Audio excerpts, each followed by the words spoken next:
空间法则。评述。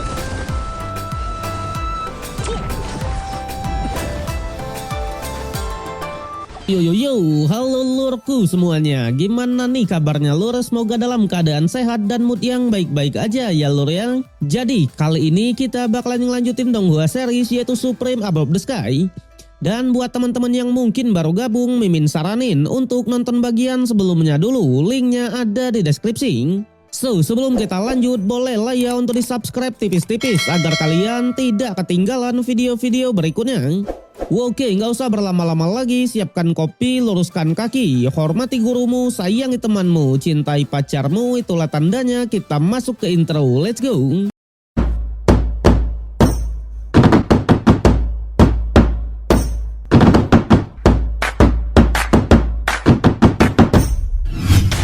Oke lur, cerita berlanjut di mana setelah Ling Tian dengan sengaja menjebak pasukan dari negara Tianlang untuk membantunya kemarin, saat itulah Bing Lang pun memerintahkan semua pasukan untuk menyerang penyusupnya.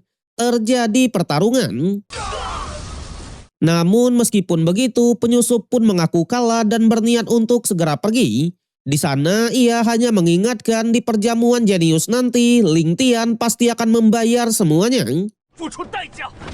Tapi sayangnya Ling Tian tak mau melepaskannya begitu saja dan langsung menyerang pria tersebut. Namun tak bisa dipungkiri orang tersebut masih bisa selamat dan berhasil melarikan diri ya lor ya. Di momen itulah keesokan harinya putra mahkota Chen yang baru mengetahui soal penyerangan kemarin benar-benar sangatlah marah.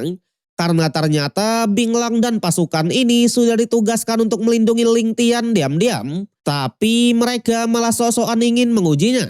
Pada akhirnya karena sudah teramat marah, Tuan Chen pun memutuskan untuk menghukum mati wanita tersebut, ya kan? Waduh.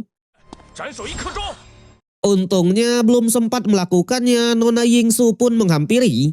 Di mana ia mengabarkan kalau Ling Tian masih baik-baik aja. Sebaliknya Ling Tian malah berpesan kepada Tuan Chen. Pesan tersebut sangatlah simpel. Kejadian semalam anggap saja seperti tak ada apa-apa. Tujuannya agar tak menarik perhatian dari orang jahat yang lain. Selain itu Ling Tian juga berpesan tegas teruntuk identitasnya. Tuan Chen benar-benar harus merahasiakannya. Untungnya Tuan Chen mengerti dengan semua itu. Sebaliknya ia malah ingin bertemu dengan Ling Tian untuk meminta maaf secara langsung. Sayangnya Nona Yingsu bilang kalau Ling Tian sedang mengasingkan diri dan tak bisa ditemui sama sekali. Tapi yang bisa ia tegaskan ketika di perjamuan antar jenius nanti, mereka pasti akan datang dan membantu negara Tianlang. Sementara Ling Tian sendiri ternyata ia pergi ke aula surgawi yang ada di negara Tianlang, di mana rumornya aula ini diciptakan oleh seorang sage, dan di dalam aula ini juga terkandung kekuatan langit dan bumi yang dapat menempa kehendak pedang. Oleh sebab itulah Ling Tian ingin memanfaatkannya untuk menyempurnakan niat pedangnya. Dan benar saja ketika memasuki aula itu, Ling Tian beneran disambut oleh kekuatan langit dan bumi.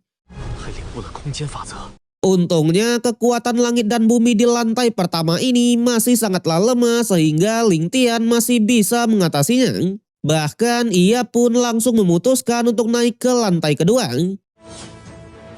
Tapi di depan dari aula surgawi, semua murid pun malah berkumpul dan mengatakan kalau ada seseorang yang sedang menantang. Yang ternyata sekelompok orang ini sedang menantang pasukan dari putra mahkota kemarin. Lebih tepatnya adalah Bing Lang dan kawan-kawan. Awalnya Bing Lang mengatakan jika memang ingin bertarung, buktikan saja 3 hari lagi di perjamuan antar jenius. Tapi karena pria yang kita sebut aja Johnny ini sangat penasaran dengan aula surgawi, ia tetap menantang mereka semua dan bahkan memprovokasinya. Johnny bilang kalau orang-orang dari negara Tianlang sebenarnya adalah pengecut semua, ya kan? Sontak perkataan itu membuat Yanlang salah satu dari mereka pun marah besar. Bahkan Yanlang lah yang memutuskan untuk meladeninya. Dengan ini mereka pun sama-sama memasuki aula surgawi dan bersaing secara adil. Pertarungannya sederhana, siapapun yang bisa bertahan di lantai yang paling tinggi, maka dialah pemenangnya. Yang tanpa diduga setelah melihat Yanlang melakukannya, Johnny bisa dengan mudah memahami misteri yang ada di sini. Bahkan tanpa banyak basa-basi lagi, ia pun langsung bersaing secara adil. Terlihat mereka sama-sama sudah mencapai lantai kelima. Dikatakan semakin tinggi lantainya, semakin kuat juga kekuatan langit dan buminya. Bahkan dalam sejarah akademi, yang bisa mencapai lantai kelima hanya ada beberapa orang saja. Di sana di lantai kelima, Johnny sampai mengeluarkan teknik 5 elemen untuk bertahan dari gempuran itu. Beruntungnya Johnny beneran masih bisa bertahan. Bahkan ia malah bersyukur karena memang masuk ke aula ini memang tidaklah sia-sia. Berbeda dengan Yanlang, sayangnya di lantai kelima, Yanlang sudah tak kuat lagi dan langsung terpental keluar. Bahkan Yanlang pribadi sampai mengakui kekalahannya. Kembali kepada Johnny, awalnya Johnny hanya tertahan di lantai ke-6. Tapi karena rasa penasaran yang tinggi, Johnny pun sampai mengeluarkan semua kekuatannya hanya demi melihat lantai ke-7. Yang tanpa diduga hal itu beneran berhasil. Tapi sialnya di lantai ke-7 sudah ada seseorang yang sedang berlatih. Bahkan melihat Johnny yang sok-sokan datang ke sini, orang tersebut langsung mengusirnya dan melemparkannya keluar lagi. Tak hanya itu, di waktu yang sama, aula surgawi tiba-tiba malah nutup sendiri. Binglang yang panik langsung menyuruh para pasukan untuk memanggil tetuanya. Tapi terlihat sosok yang ada di lantai ke-7 ini sebenarnya adalah Ling Tian ya lur ya. Ling Tian yang sudah menyempurnakan niat pedangnya dan sudah dengan kostum barunya ya kan, wede. Di sana karena Ling Tian sudah berlatih secara tertutup selama 14 hari, jadi ia pun hanya mengatakan sudah saatnya untuk menagih hutang ya kan. Kemudian di kota Lang perjamuan antar jenius pun sudah dimulai. Di sana ada beberapa master yang mendapatkan undangan khusus untuk menyaksikan perjamuan ini. Termasuk satu orang wanita yang mengaku sebagai Wanggang. Awalnya para pengawal sedikit mencurigainya. Tapi melihat undangannya yang berwarna emas, mereka pun juga tak bisa berbuat banyak dan mengizinkannya masuk ke dalam.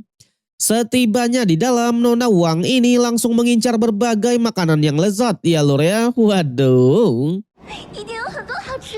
Sementara itu, Ling Tian dan Nona Yingsu juga ada di sana.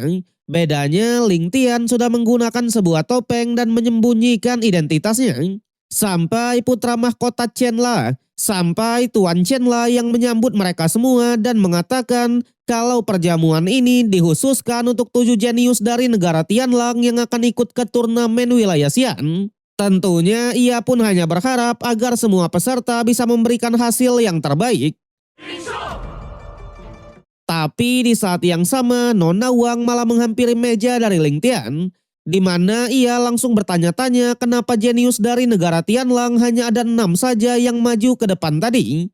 Nona Yingsu yang mendengarnya hanya mengatakan mungkin saja jenius satunya lagi tak suka menarik perhatian orang. Tapi meskipun begitu, Nona Wang malah tak percaya sama sekali. Ia bahkan langsung mengobrol akrab sembari menikmati makanan yang ada di sana. Hingga di saat itu jugalah para pasukan dari negara Yanyun akhirnya tiba. Dipimpin oleh Tetua Yun sebagai kepala akademi, mereka siap menghadapi para jenius dari negara Tianlang. Tuan Chen yang melihatnya, ia pun tetap menyambut ramah dan mempersilahkan mereka untuk duduk terlebih dulu. Tapi di saat itu jugalah Ling Tian langsung menatap Johnny yang sempat ada di aula surgawi kemarin. Sontak Johnny yang melihat tatapan itu awalnya curiga kalau sosok di depannya ini adalah senior yang ia temui kemarin. Namun mengingat auranya yang jauh berbeda, Johnny tak terlalu memperhatikannya. Barulah Tetua Yun pun mengatakan kalau tujuan mereka ke sini selain untuk mengucapkan selamat juga untuk menepati janjinya kemarin, di mana 7 jeniusnya akan berhadapan dengan 7 jenius dari negara Tianlang. Di momen itulah Ling Tian pun langsung maju ke depan.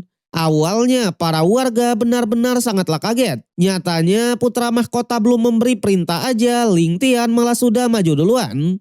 Tapi Ling Tian sendiri langsung menyebut 3 nama yaitu Yang Jing, Mohan, dan Du Tianhe untuk bertarung dengan dirinya.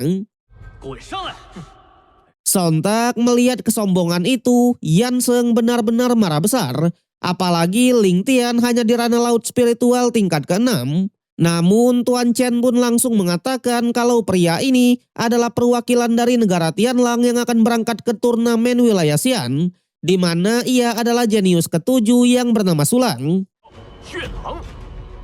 Melihat itu, Nona Wang yang tadinya hanya fokus ke makanan, sekarang langsung merasa tertarik.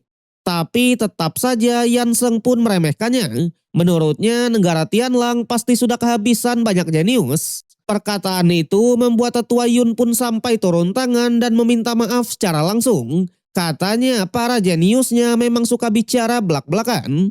Namun Tuan Chen tak mempermasalahkannya sama sekali. Karena menurutnya semua bacotan itu pasti akan segera dibungkam ya lur ya.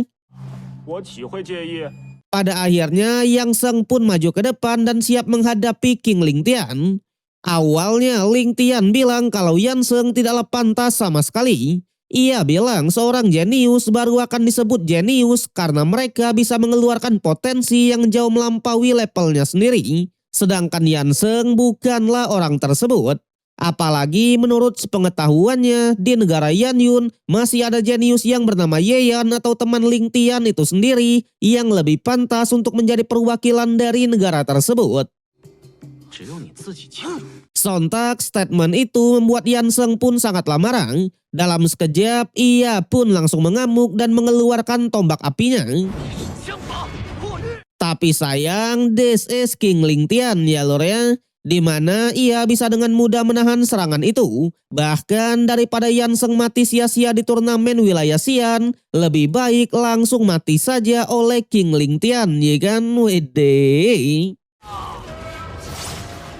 Tindakan itu membuat semua pun sangatlah kaget. Tapi dengan sarkasnya, Tuan Chen bilang kalau ia pasti akan segera menghukum King Ling Tian yang ia sebut sebagai Sulang. Di momen itulah Yang Jing akhirnya turun tangan dan siap membalaskan dendam temannya itu. Tapi di sana karena Ling Tian tidaklah sederhana, tetua Yun hanya mengingatkan agar mereka tidak meremehkannya. Berbeda dengan Feng Tian, ternyata ia sudah menyadari kalau Sulang ini adalah King Ling Tian. Di sana di arena Yang Jing langsung menyuruh Ling Tian untuk mengeluarkan pedang miliknya. Namun Ling Tian hanya bilang jika ia mengeluarkan pedang miliknya, maka Yang Jing tak akan bisa memberikan perlawanan. Pada akhirnya merasa sudah diremehkan, Yang Jing lah yang langsung nyerang duluan. Tapi lagi-lagi sama seperti sebelumnya, Ling Tian bisa dengan mudah menghindarinya.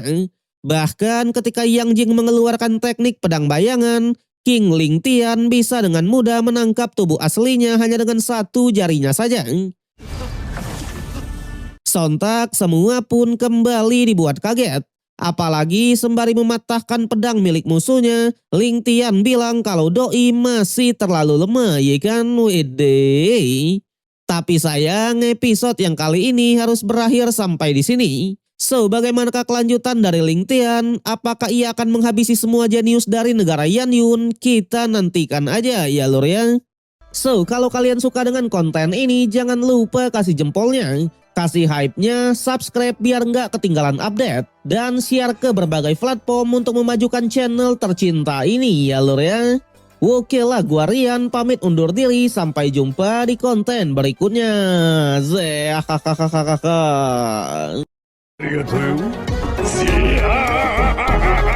Arigatou.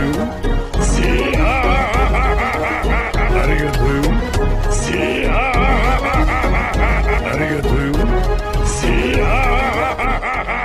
Arigatou. Arigatou.